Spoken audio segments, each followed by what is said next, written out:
Good. Welcome to the next session on IPCP, our coaching pathway. The next one is running now in February 27 next year.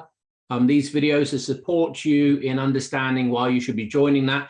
So this evening or last night, Jay ran a session and we ran into the coach's cognitive biases. So we're going to explore slightly that with the Headley and see how that is valuable and necessary for you to be across. Any questions that you have about the coaching pathway, when this video gets posted, put them in the comments and then Jay or I will respond directly to you.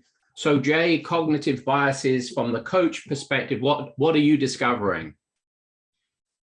Not so much what I'm discovering. I've known that the coach needs to do the work to get their stuff out the way. Otherwise, that's going to get projected upon the client. What the cohort is really starting to realize is how prevalent that is without the work.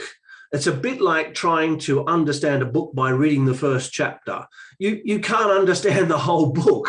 You can't go deeply into it. So a lot of coaches think they know themselves.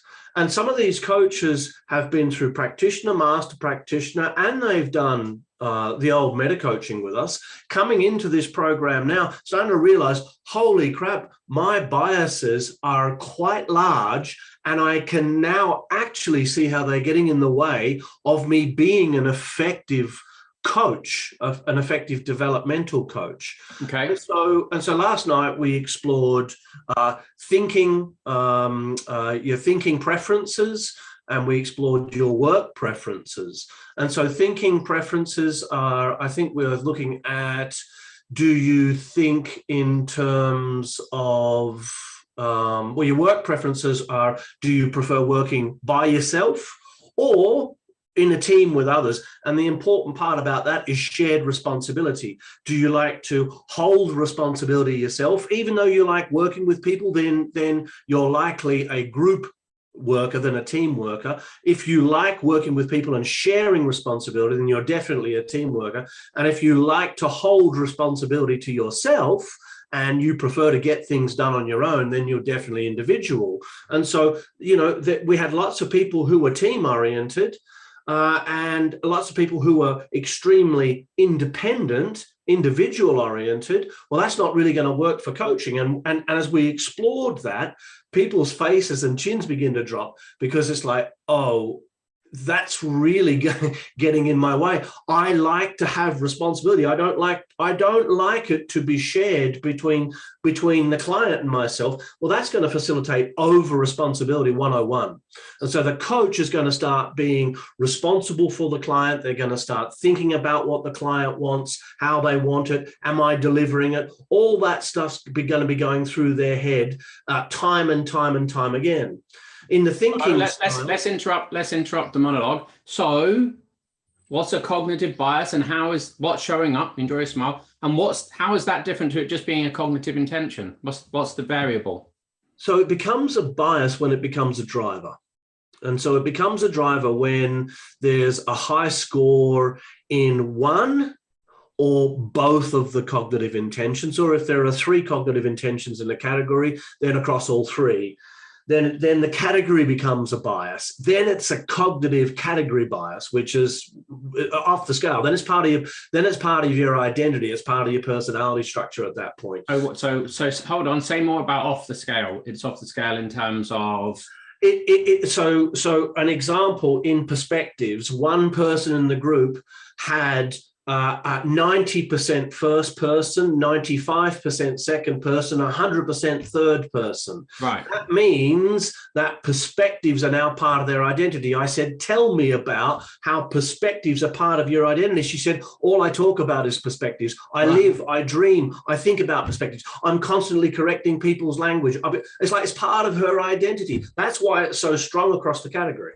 So the whole category becomes a driver. How does that play out as a bias for that student particularly, without going into who that was? because they'll be constantly just coming back to perspectives. They won't be referencing anything else other than perspectives. They won't be referencing cognitive biases. They won't be referencing beliefs. They won't be referencing values. They'll just go, this is a perspective problem, because that's all there is. It's like tunnel vision.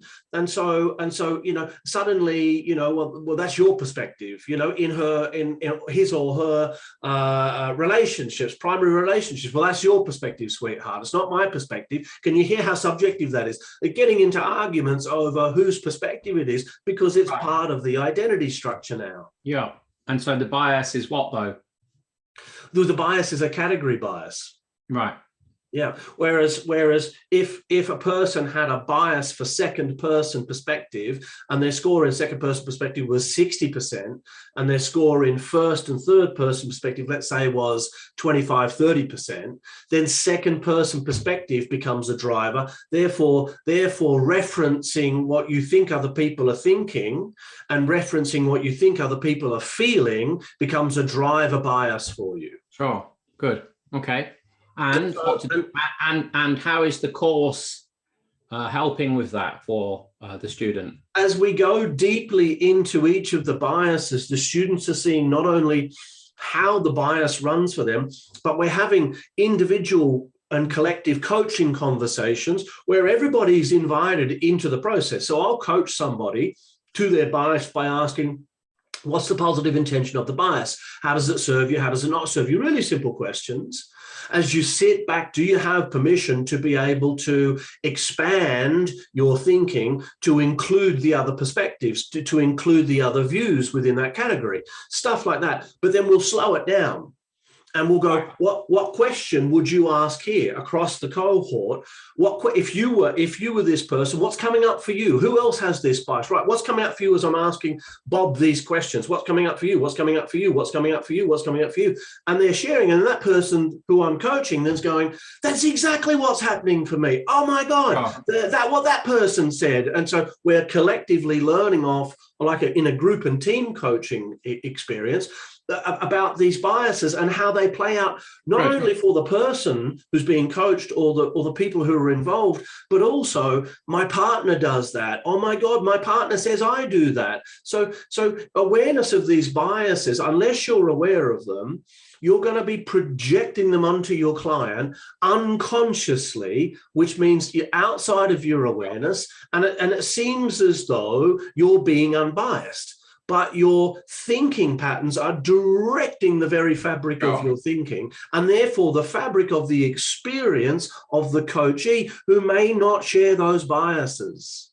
So what kind of coach can we expect to be coaching that isn't aware of these biases? What's the kind of quality? What's the likely outcome of the sessions with their clients? Well, they'll have an unconscious agenda, Joseph. So they will hold an unconscious agenda to get somewhere. Let's say they had high achievement and high influence in terms of their success strategy. Yeah. Right. So high achievement means they want an outcome. Yeah. High influence means they want control and influence. If you had that bias and you weren't aware of it, you would be controlling the coaching session toward an outcome that was yours, not theirs. Yeah. Yeah. And you're not even going to know you're doing it. Yeah. And so I did it. A client once stood up at the end of a coaching session. He looked at me and he said, "Stop trying so fucking hard." Right. He left and never came back. It was the lesson for me that I was holding an agenda. It took me about 2 years to see it, but as I just held on to that, held on to it, it came to me like, that's what was going on. Here's me driving the session with my biases. That kind of thing's going to happen. So as you can hear from our sharing here, we're very keen and we are very invested in making sure that as a coach, and particularly as an accredited coaching room coach, you're across a really clean, pure, and systemic approach to coaching. If that interests you, drop your questions in the comment section, or just really easy, come book on the course for next year, see Harriet. That's it from us. Till next time.